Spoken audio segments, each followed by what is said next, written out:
Hello, everyone. Thank you for joining us for our webinar. This month, I am so excited. We have Dr. John Wilson and Dr. Charles Newell, who are on the webinar with us. And I've worked with both of these gentlemen for many years, and they really need no introduction as both have made tremendous contributions to our field over time. So they're going to be talking to you today about transitioning from active remedies to M&A. And obviously, these speakers and this topic are of a lot of interest because we have such a large audience today with thousands of people who are attending. In fact, the capacity is larger than the webinar program allows. So if there are any people that wanted to see this that couldn't log on, we are recording the presentation. It'll be available on the resource section of the Microbial Insights website later this week. And everyone that registered for the webinar will receive a link to this recording. So just in case you have problems hearing or you can't get on or you have colleagues that can't get on, that recording will be available for people to see in the future. So as I mentioned, these people need no introduction, but to give you just a little bit of background, Dr. John Wilson has extensive experience in natural attenuation processes and in bioremediation. He is currently the principal scientist with Scissortail Environmental Solutions, and he served as a research microbiologist for the U.S. EPA at the R.S. Kerr Environmental Research Center in Ada, Oklahoma for 35 years. His research for the EPA was primarily on the natural attenuation of BTEX, fuel additives, and chlorinated solvents, as well as in situ bioremediation of the chlorinated compounds. He has over 60 publications. He's co-authored and edited so many reports through the EPA on things from biodegradation to CSIA. And in addition to his research activities, he provides training and technical assistance to the EPA regions and to state agencies. Just a phenomenal person to have. So we're delighted to have you here, John, with us today speaking.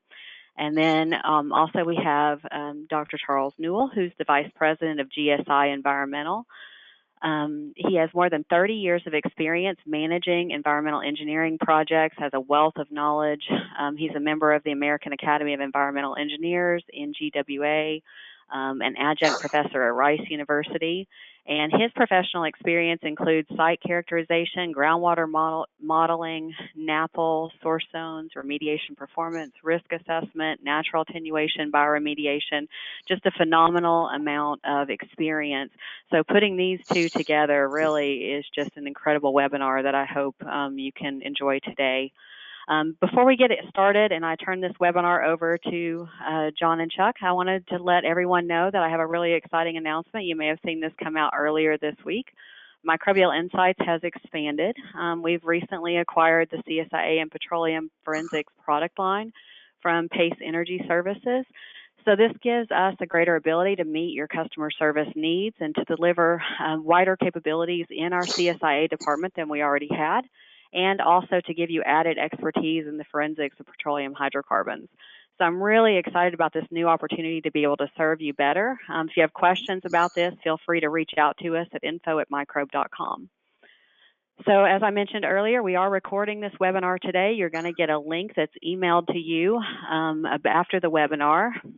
And at the end of the webinar, there's going to be a question and answer period, and we'll go in and ask any of the questions. So if you have things that come up during the presentation, please go ahead and enter those questions into your GoToWebinar control panel under the questions section, and we will answer those at the end of the presentation.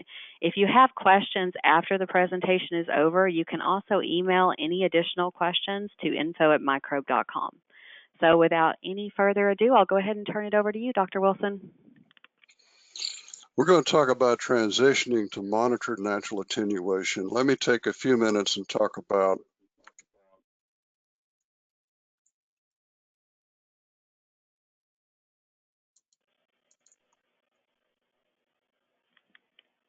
the reason it's quiet is I'm having trouble with my advancing my slides, which I finally figured out how to do. We're going to talk a little bit about what M&A is from a regulatory point of view. It's actually two different things depending on the end point of the goal. There's M&A used as a risk management tool, and the basic goal is to keep your problem on your side of the fence. And then there's M&A that's used as a remedy just like any other remedy where the goal is to reduce concentrations of contaminants to a cleanup goal. These goals are defined in EPA's guidance on M&A, so this is just provided as a reference for that document.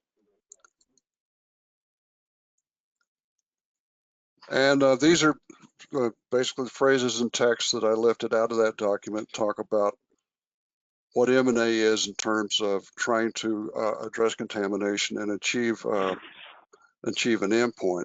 In the risk management endpoint, there's talk about stability, and what is meant by that is the attainment of a situation where the plume does not advance into the aquifer and impinge on sentinel wells that are protecting a receptor well or another receptor resource. And so there's wording about where the plume is stable and conditions that would influence that stability over time.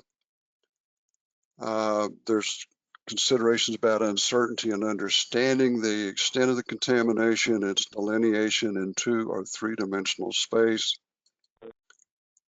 There's actually been a little bit of confusion in our practice, our professional practice, about these two goals. As defined by the OSWR directive, stable means confined to a 3-dimensional space, confined within that space delineated by the sentry wells. And so this is the risk management goal. It's distinct and different from the declining trends in concentrations in monitoring wells, which are also a line of evidence for M&A, but that's really more appropriate as M&A as a remedy. We need to keep these two separate goals in mind as we talk about transitioning. Let's talk a little bit about what the public, our customers, the people of the Republic think we're doing with active remedies. I'm going to talk a little bit about, I'm going to talk almost entirely about pump and treat, because that is a primary remedy that we're trying to transition to M&A.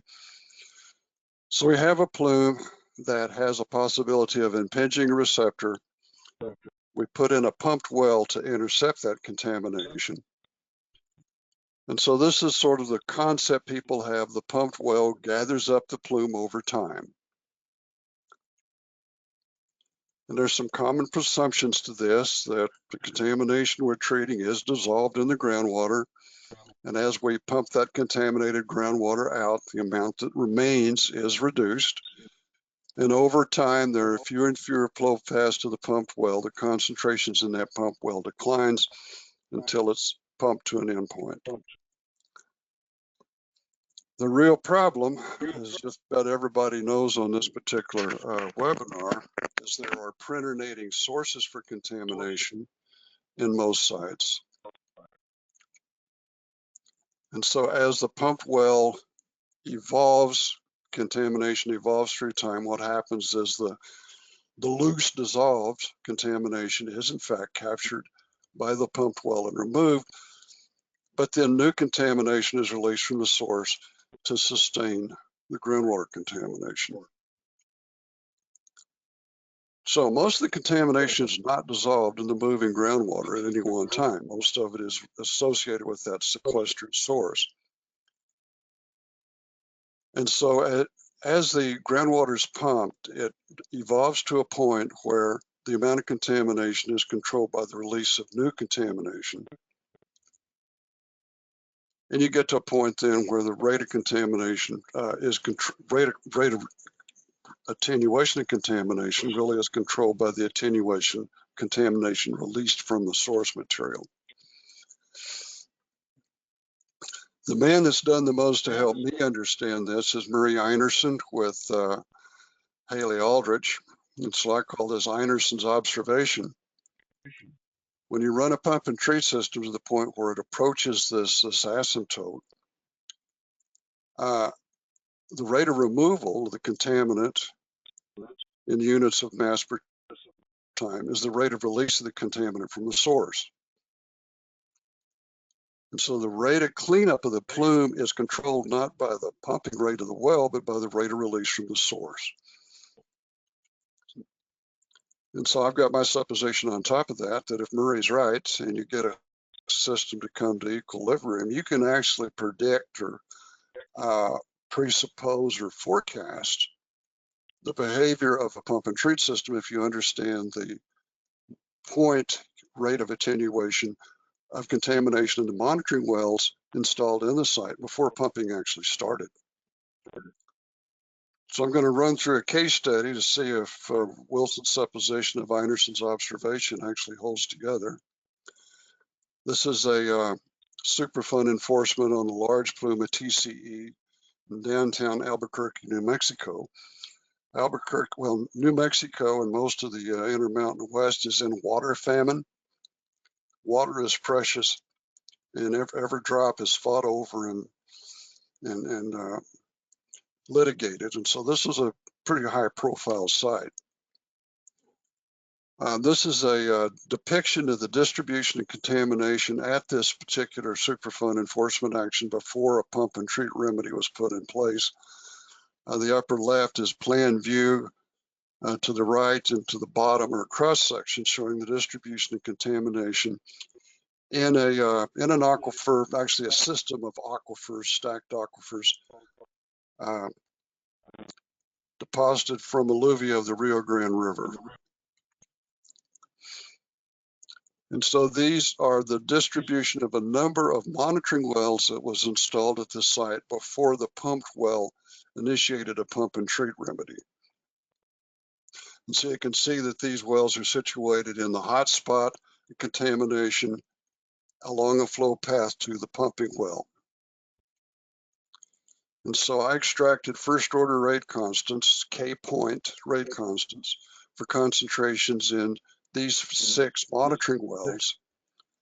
And they tended to average somewhere around 0.1, 0.3, 0.6 per year. And there's always 1 or 2 wells where the rate of attenuation is either slow or actually it doesn't attenuate. So I included all the wells that had a reasonable time period, and then took a grand average of the point decay constants. Now, this site also had the advantage that they really had a good job of site characterization, and they went through the process of estimating the total mass of contamination in the plume. So I have a computer model that integrates and collates all the concentrations from all the monitoring points, and then adds it all up. This just shows 2 different time periods where they did that integration of the total mass in the plume.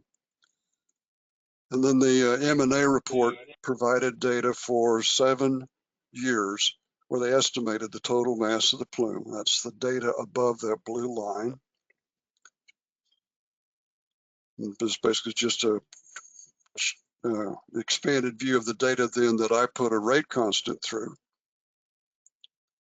And so the fitted rate constant for the total mass in the plume before they started the pump and treat system is that bottom number, and it's indistinguishable from the first order rate constant of the individual wells. It's really not too surprising, but I offer this to show that they did a pretty good job of understanding the behavior of contaminant concentrations before they turned on the pump and treat system. These are the data for TCE concentrations captured in the pumped well over time. You can see that it's actually fits a pretty good first order rate constant. These are numbers, the rate constant I fit to the time periods when the pump and treat system was actually operating. And then that's the bottom number there. It's actually not statistically different from the rate constants for the monitoring wells before the pump and treat system was put in line. So the rate of attenuation was not different from the rate of attenuation before the pump and treat system. There's really no evidence then that the operation of the pump and treat system affected the time that was required to reach the cleanup goal. So I think we can use this concept or this structure to put together some recommendations. It's like I misspelled recommendations, sorry about that. These are my misspelled recommendations. They're not binding on EPA or any regulatory agency, and My LLC accepts no liability associated with any error that you might make if you implement these recommendations at your own site. So with those caveats in place, let's see what we can do with this sort of idea or concept to decide when it is appropriate to transition to M&A. So I recommend that you run your pump and treat system until you actually get rid of that plume or halo or fringe of TCE or other contamination that's actually in the groundwater. Run it until that rate of capture of the contaminant is in fact the rate of release of the contaminant from the source material. Then operate it for an additional time until you can extract a point rate constant for natural attenuation as controlled by the rate of release. The longer you run it, the more precise that estimate will be. And once you have an estimate that is adequately precise, use that rate constant to project the time by which the concentrations would meet the cleanup goal. And then the final question is the time frame to reach the goal reasonable? And if it is, then you have a basis to transition to M&A. The EPA says reasonable in the basis of other active remedies. The basic default for this that nobody will actually put in writing is somewhere around 20 to 30 years. The reason for that is that most pump and treat remedies are designed such that the design life of the wells and the pumps and the valves and all of that is about 20 to 30 years. So if based on the desires of the local regulators and responsible parties and potential receptors, if that rate constant says it's going to clean up in a reasonable time, then you have a basis to transition. Now, this is for M&A as a remedy.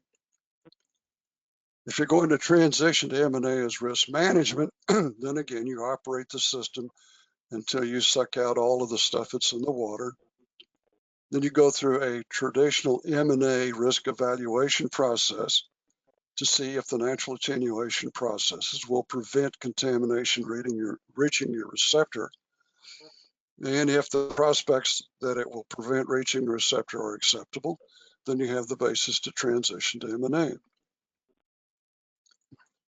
In this particular case, this is a condition in 2005 when they turned on the pump and treat system, and then a condition again in 2012 when they evaluated the pump and treat system and M&A. What you can see is that the pump and treat system basically sucked out the middle of the plume. It did not suck out the source because the source is prenurinating. It's being reestablished by transfer back into the groundwater from sequestered sources. That's the red stuff in the upper left.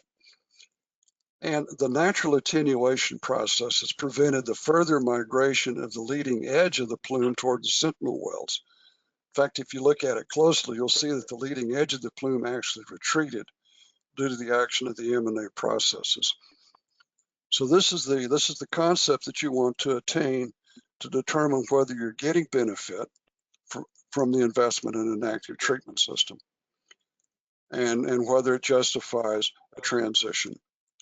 So at this point, I'm going to transition to my partner in this webinar, Dr. Charles Newell, who will talk about some more sophisticated approaches using monitoring transport and fate software to understand the interactions of these rates and these rate constants. Great. This is Chuck Newell, and let's just make sure the slides are showing and everybody see problem statements. So what I'm going to do is just sort of give another perspective of this whole issue about a transition and maybe a slight history of our field. It starts out thinking about DNAPL, and in the 1990s we realized something else was down there, making this remediation problem a lot more difficult than we ever thought. And then from this spawned on the bottom left this basically this era of just incredible ingenuity of all these different treatments that we can do to get the DNAPL out. The thought was then these plumes would go away. But then we start looking at this, we realized it's an order of magnitude problem. You need maybe a 99.9% reduction or more. And typically these remediation projects maybe get 90% reduction in concentrations in 99. So what else is happening? On the top right, it was this paradigm shift. There's besides the DNAPL, these contaminants have sort of diffused into these low permeability materials like the silts and the clays. This is called matrix fusion. This serves as this long-term source. And CERTIP and ESTCP put a lot of research on it. That's this report that I was a co-author of, and a lot of implications. But the key implication is we have to start thinking about these sites where active remediation can help us do certain things, but they can't get us all the way there. We have to think about when does we get to the point where these matrix diffusion sources are sort of dominating, where we stop active remediation, we can move on.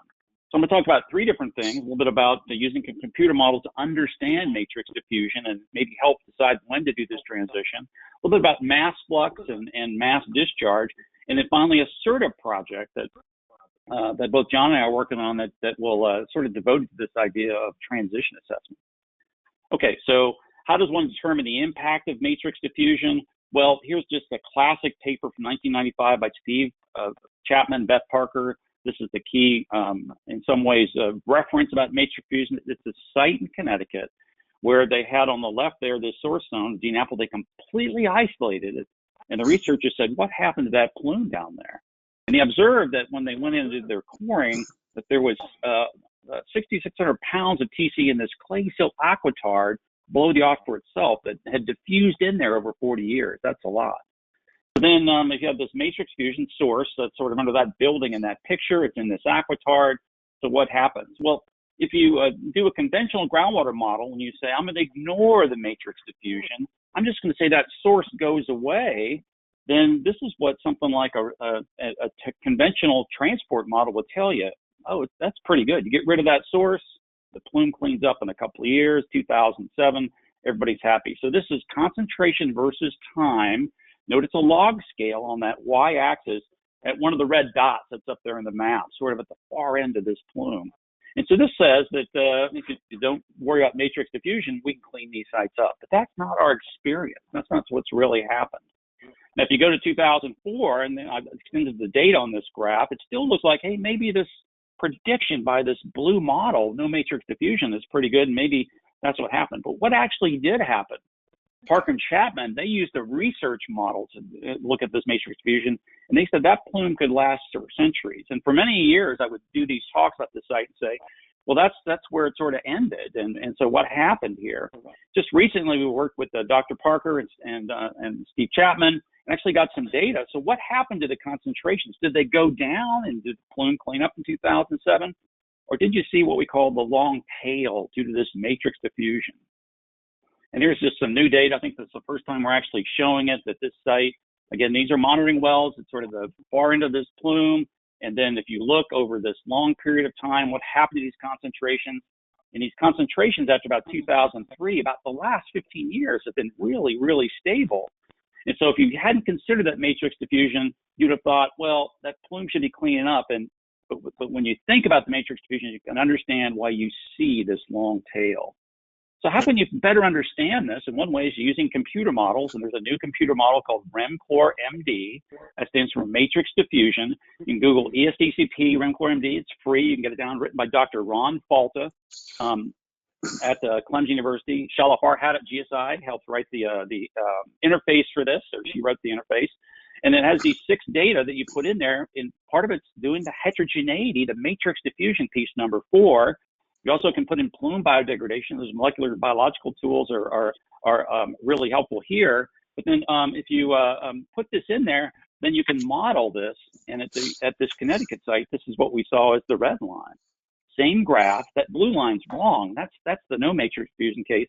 But if you count for that 6,600 pounds of TCE in there, wow, you can see the long tail. And this can give you a better understanding of when doing a transition assessment. If you know this concentration, but better, if you knew the mass flux coming off of that zone, you can understand, well, is natural attenuation going to be robust enough to stop that mass flux coming off that tail?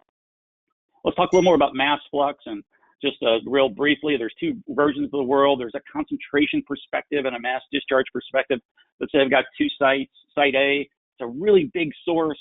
The groundwater is really fast. The groundwater is so fast, the groundwater wells actually just snap off, okay?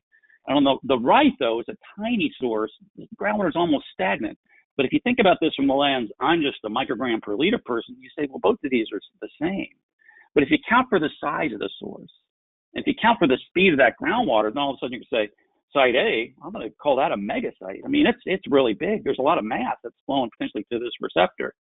And on the right-hand side, well, what do you call this? Highly technical term, that's a pissant site, okay? There's not much. So this mass discharge perspective gives you this idea of what's a big problem and what's a small problem.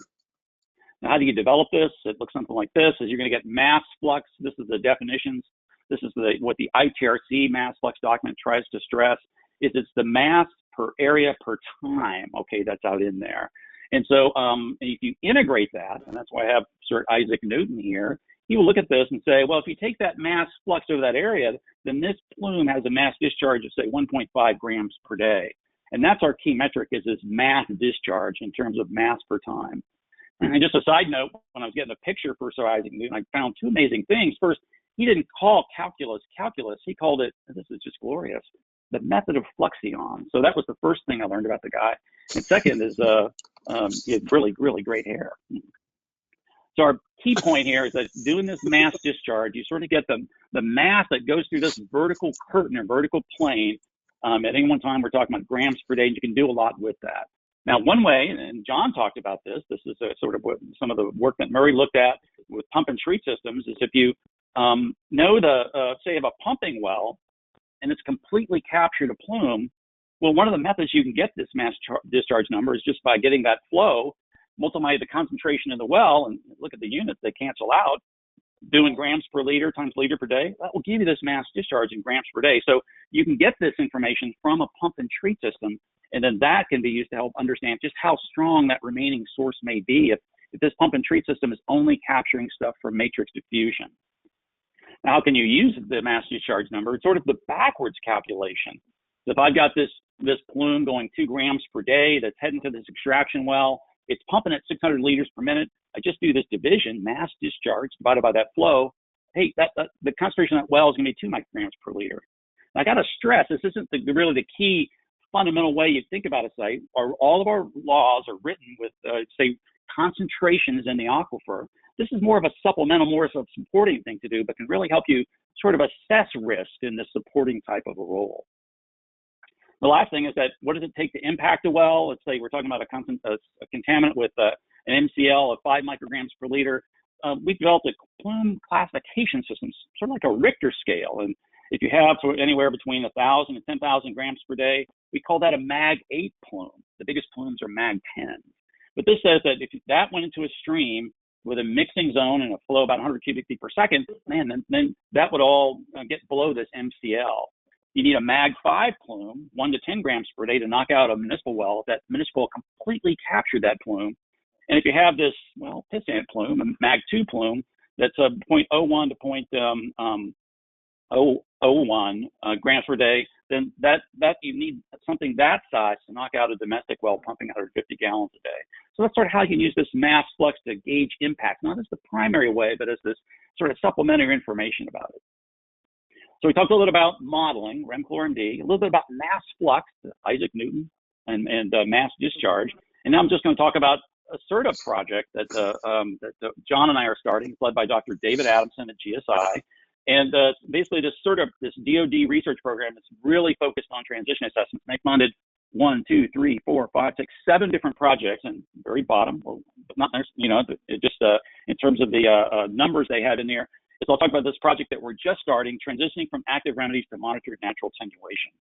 So here we got this project flow chart, and it's got these different pieces. We're going to have calculators out there to help do some of these plume stability, heterogeneity indicators, going to access to next generation modeling tools that handle matrix diffusion, like REM-ChlorMD. We're going to identifying enhancements to M&A. We're going to be doing some data mining, all this in one web-based tool that you're going to see. So this is what will be sort of out there in about 2 years.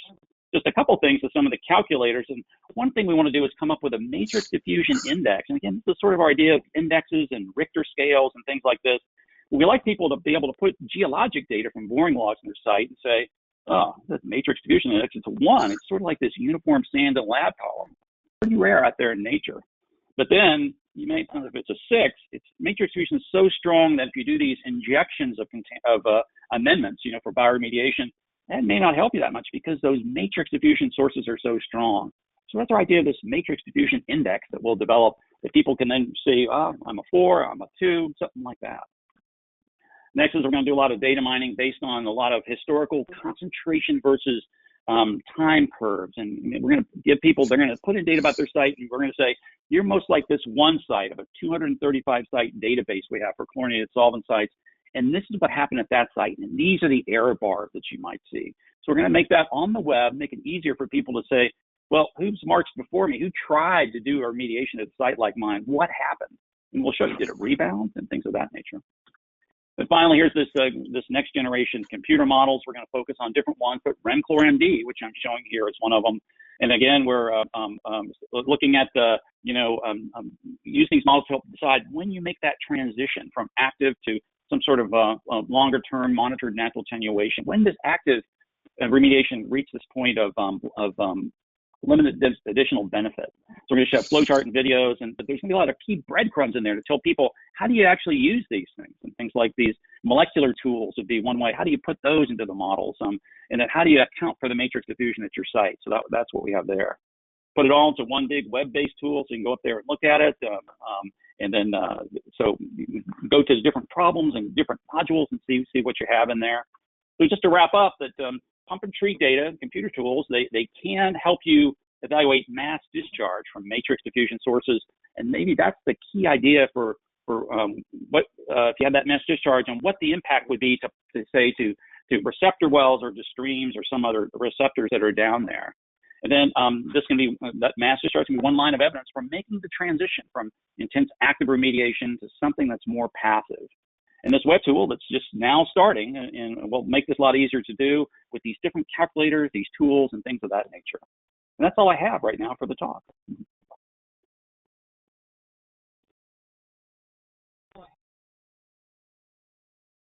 We go to questions now.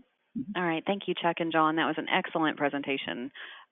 Let me make sure that let me make sure everybody's unmuted. Okay, so the first question is for you, Dr. Wilson. It says, is there any change in thinking about reasonable restoration timeframes based on the relatively new understanding of back diffusion?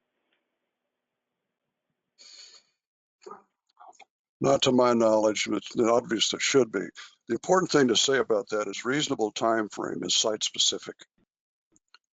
And it's something that really depends on the mindset and the values that are entertained by that particular region, that particular state about that particular site based on the context of that particular contamination event.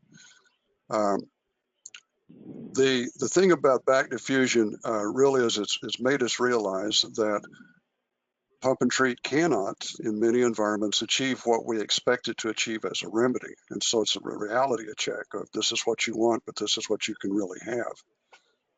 And it's forced people to think about, well, now what else can we do? But the point of this talk is deciding when, recognizing when, documenting when, explaining when it's time to stop doing something that's not working and transitioning to something that makes more sense. I did not answer the question that was asked.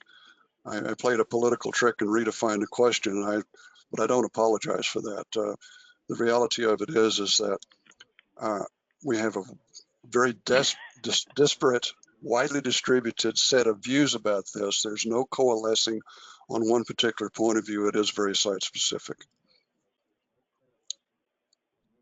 That's all I have to say about that. All right, Chuck, do you have anything that you want to add? Chuck, to maybe I'll just add a little bit to that. Is that that's a difficult problem in the let's see.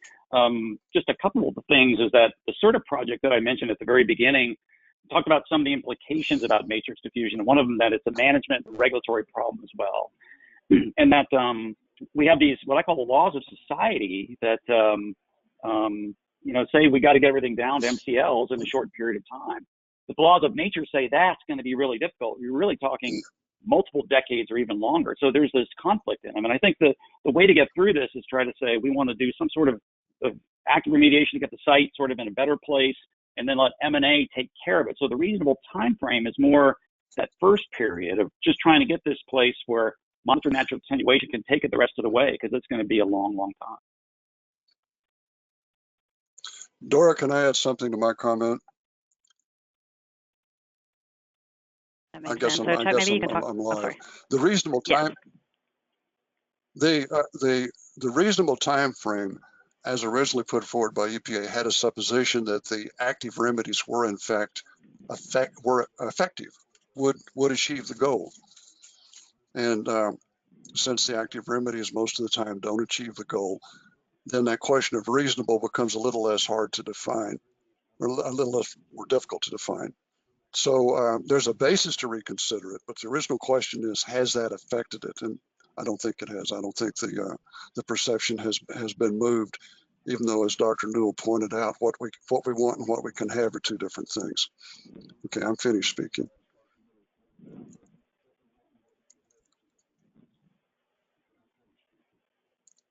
No, that makes sense.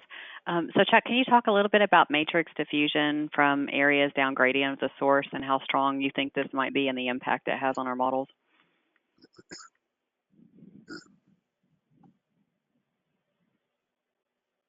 Sure. It can be originally the thought was that the matrix diffusion was really where that DNAPL was, because that's where those high concentrations in that source zone are going in there. But then if you look at things like this Connecticut site example, that DNAPL source was completely isolated, and all of that concentrations we're seeing, almost 1,000 micrograms per liter, that's there. That's almost 30 years after they isolated that source. It's still 1,000 micrograms per liter TCE. That's coming from these clays. And so then the realization is that, and some people don't like this sort of depiction of it, is that with these matrix diffusion processes, the plume then becomes the source. That you have this big wide. Now, that it's not as strong as a DNAPL source, but it's still very strong. It can keep you above these MCLs for a long period of time. So I think that this matrix diffusion happens in two places, and it certainly happens in these source zones if you clean out the sands with some sort of active remediation. But it's just as pernicious and a difficult problem down gradient, where the stuff that's flowing through those sands, they'll diffuse into the silts and clays that are touching them, and then they'll be this then they will be this long-term source for a long time. So it's definitely a big problem in the plume as well.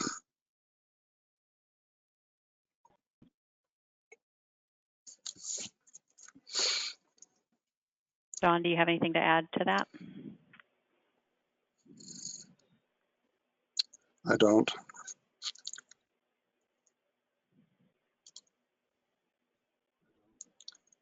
Okay. The next question is for you, John. It says on your second to last slide, you talked about acceptable prospects. What do you consider those to be?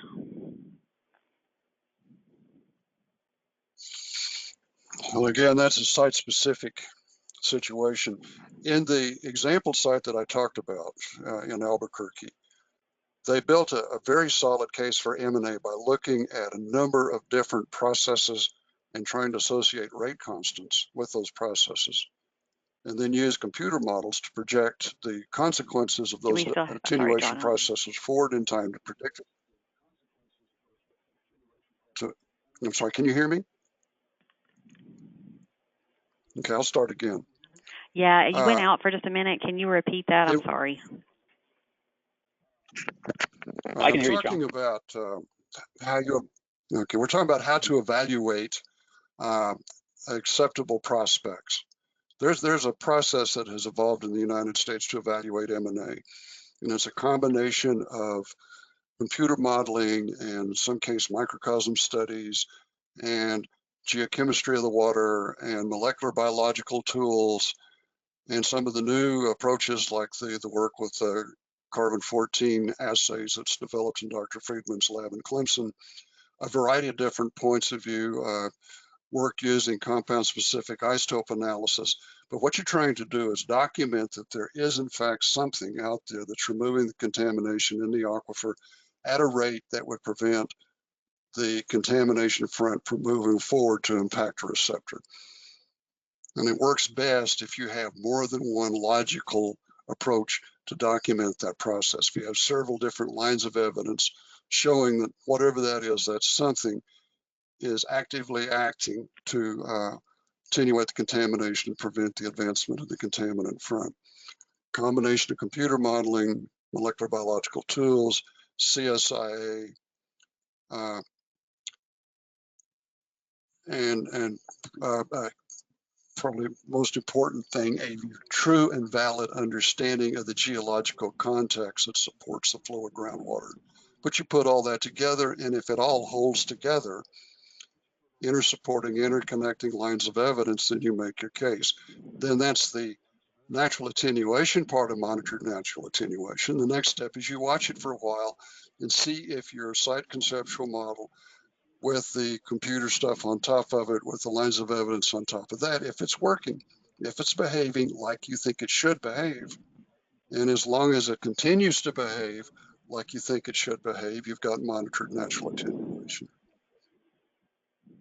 That's all I have to say about that.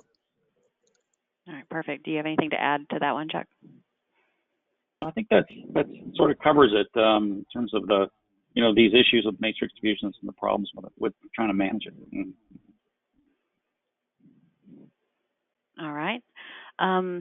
This one is for you, Chuck. Does your model take into account treatment at the source? And what if the source was treated with something like electrical ERH or something similar?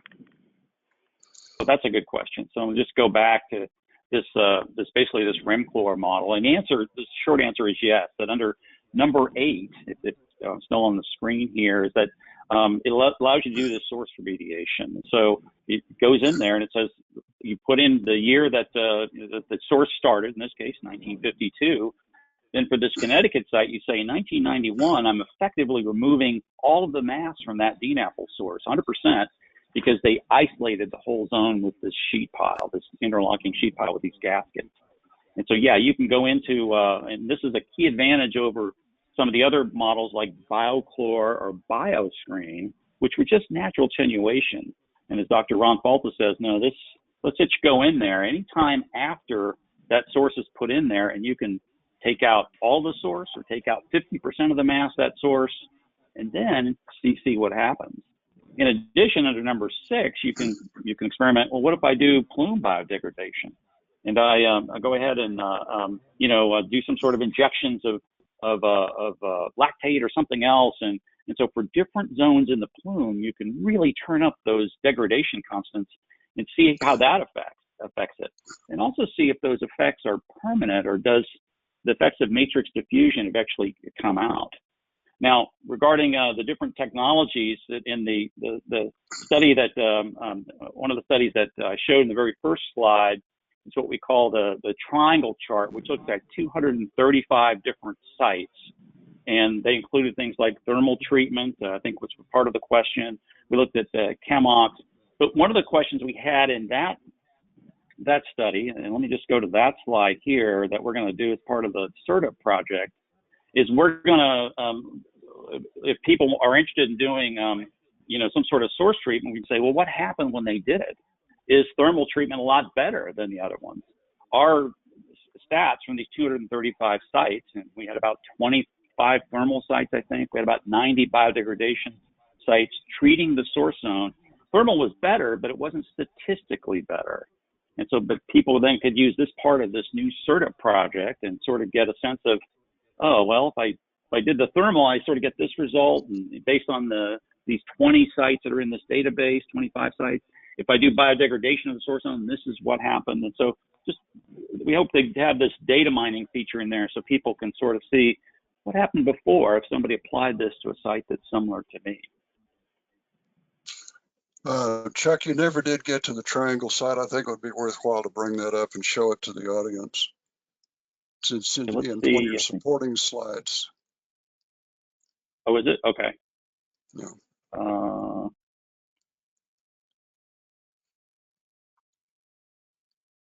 So it's down here, and it's this chart that, yeah, let's see, I've lost it again. Yeah, you went past it. Right here. Okay. So at the bottom of the little panel shows this 235 sites where each dot is a remediation project. And on this one, it just says that the different colors are different types of sites. We have 23 thermals; those are the reds. And then the way this chart works is that the concentration on the x-axis is the concentration in that treatment zone before you actually did the treatment. So this is the starting concentration. Concentration on the y-axis, what it looks like after treatment. Okay, and then the diagonal lines, and both are log scales. Diagonal line are the different orders of magnitude of treatment are in there. And so we learned a lot from this. That the typical in-situ source remediation project can reduce things by about 90%, which is 1 order of magnitude or 1 ohm. That's that first dashed line that's there. And then some can get to 2 orders of magnitude. A couple got to 3. But this sort of talks about what you can expect when you do these source treatments. And so this one does show these different, again, the different technologies behaved in slightly different ways, but they weren't statistically different in there. And maybe a key point is shown on this slide is about 8% of these 235 sites achieved MCLs, and all of the monitoring wells in there, 92% did not. And that's I think this is maybe a key image for us, or data to think about on why we've got to become experts in this transition assessment, and how we can sort of think about managing this. And I think a lot of this is because of matrix diffusion, and how do we manage that? That's great. All right, I have a question. It's kind of a little longer one for you, John. So it says there was an article that was published by Todd Wiedemeyer where he talked about calculating the rates of attenuation of BTEX compounds for multiple sites. And in the article, he gave averages for the site with minimum, median, and maximum rates of decay. To avoid going through the whole process of calculating this rate for your own site and providing that the hydrocarbon concentrations trends indicate that your plume is decreasing, would it be appropriate to use the minimum values that Wiedemeyer states as a one-size-fits-all? And if not, what do you recommend as the best way to calculate that? These rate constants are site-specific. The best value of Todd's compilation of rate constants is to actually check and see, one, either does your site make sense compared to the others, or did you possibly make a mistake in your own calculations? There are a number of tools that are available to help you calculate the rate constants. It's easy to do, and that in fact will be one of the support tools in the new transition package that Dr. Newell was talking about. So no, I would not pick a rate constant out of a distribution of other sites. I would calculate my own rate constant. And if you have any questions about how to do that, or you want some support, I provided my email address at the beginning of this. Well, the short answer is find out your own rate constant, understand your own site, do your M&A assessments based on how your site is performing, and use the database as a way of checking to see if your site is making sense, if it's typical, if there's something unusual that deserves further investigation, further characterization. And this is Chuck. Maybe I'll just add a little bit. Yeah, it basically agree with John. Right now, the way we think about this, that past performance is indicative of future performance when we think about things like the concentration in the plume versus time, and that's basically the standard approach. We do have this research question: is how important is that? Is that really true? And so, as part of the CERTA project, Dave Adamson, John Wilson, and we're going to look at a large body of sites from the GeoTracker world.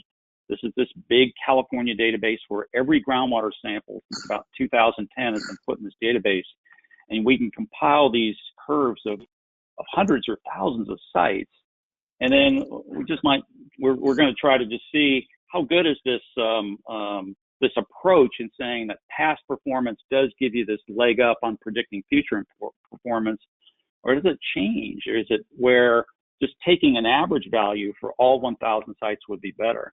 So we haven't really started that. We don't have any results on that, but we'll be looking at that and just sort of to sort of give some better foundation for this idea that past performance is indicative of future performance. Great. Also, Chuck, can you talk a little bit about the availability of the model? And then also another side question is, how do you consider that to work in fractured bedrock? Oh, two good questions. Let's see if I can find my, here it is. So basically, download it now. Just Google ESTCP and REMChlor MD, and you can get this. It's basically got it's an Excel spreadsheet interface, and then you can go ahead and launch this and use it. And then number 4 is this matrix diffusion piece, and that's new in a lot of these models. Older models don't have this, but it sends you in there, and what on Falta says you have to know 3 things about your site in terms of this matrix diffusion, and I call it sort of the revenge of the geologist, where a lot of chemical engineers like me just sort of thought the subsurface is a sandbox down there. But in this model, that heterogeneity becomes really important, and you need to know sort of the volume fraction of semi-stagnant versus transmissive zones. What's that volume fraction? A typical diffusion depth, or the thickness of these, say, clay layers that's in there, is this other one. And the area, the rough interfacial area. But the model lets you put in, if it's a unconsolidated site, boring logs, and you can put in all your different layers, and it will calculate those 3 terms for you. It will also allow you to model fractured rock. Now, it's a simplified version of fractured rock where it's just one planar. They're assuming a bunch of sort of horizontal planes in there. But then the model's going to say, if you're going to model fractured rock for matrix diffusion, it's going to say what type of media you have. If you got a granite, you don't have much porosity, so it's not going to have a lot of matrix diffusion. You got this limestone, the sandstone, then that starts to be a bigger effect. So it's going to say, what is that typical thickness of that fracture, you know, in centimeters or micron. I think we have, and you can put it in any units you want. And then what is the spacing, basically, of those vertical planes? So the bottom answer is yes. Remedies D, Ron Falta wrote it so that it can handle fractured rock. You can understand matrix fusion of fractured rock.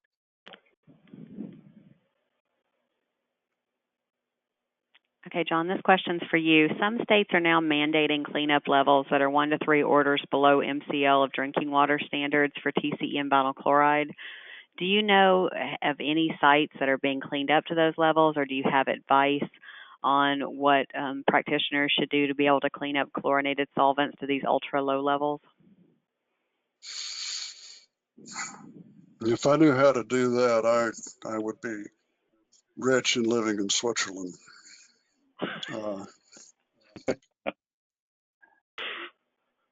And so I'm not going to give some advice on that. That's I think that's another case of wanting something you can't have. And I'm probably going to make people mad saying that. I think that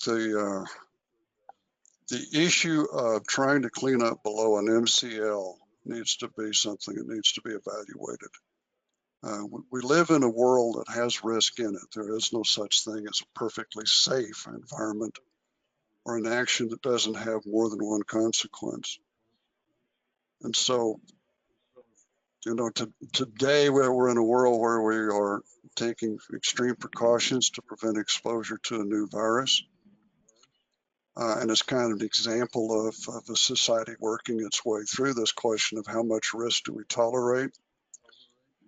But I think setting a cleanup level that's not attainable doesn't serve a government well, because it creates a situation where the whole process of society deciding what it wants and then working together to get to that point just quits working. You're setting a goal that can't be attained. That means the goal won't be attained.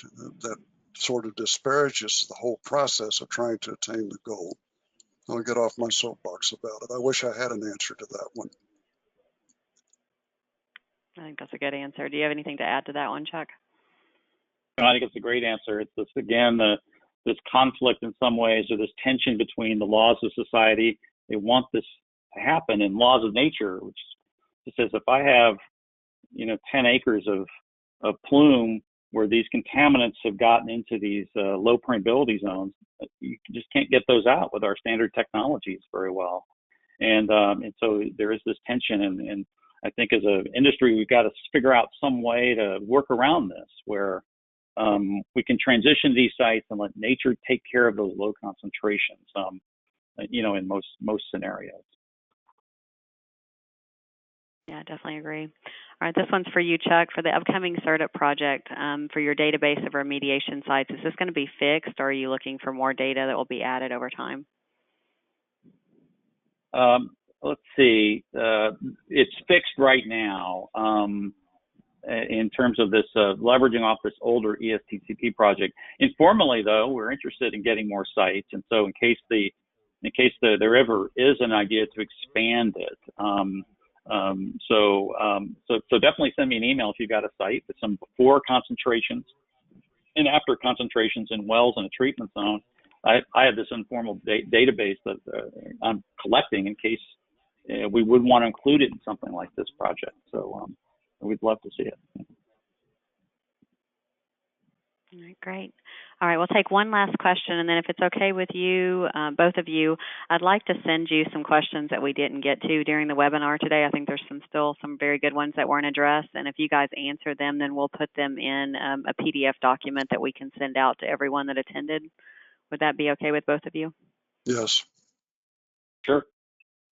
Okay, great. All right, so this last one, John, is for you. How do you really distinguish between matrix diffusion and the source area that you have not completely addressed?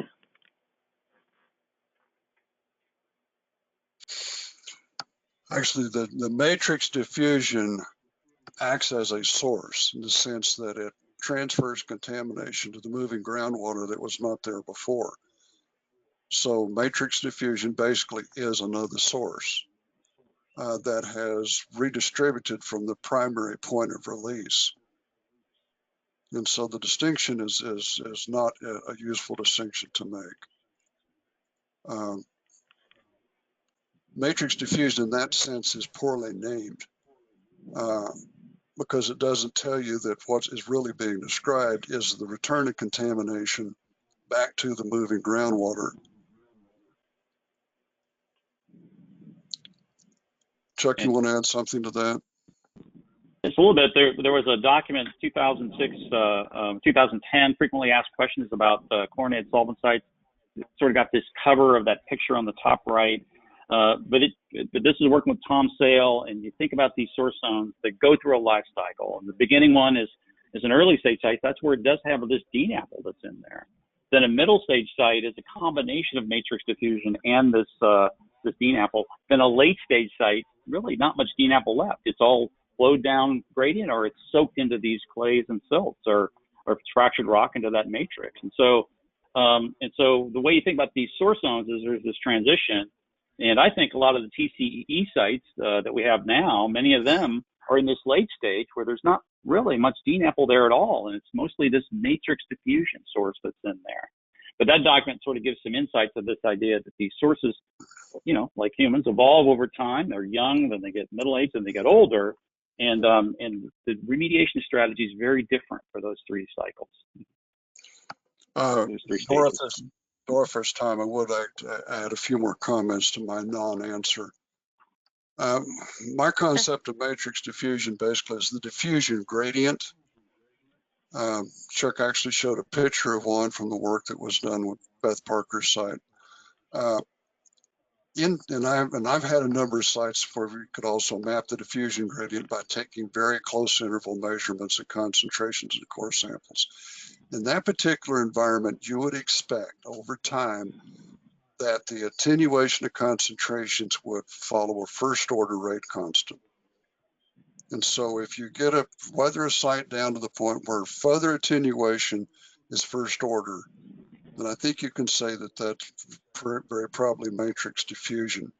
If it's controlled by dissolution from NAPL, it may or it may not follow first order processes.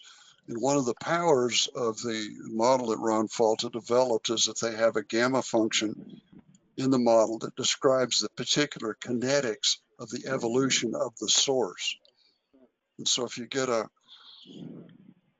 value for that gamma function that doesn't make sense based on just simple relaxation and collapse of a diffusion gradient, then you've got another kind of source than just simple back diffusion out of the matrix. I hope that's helpful.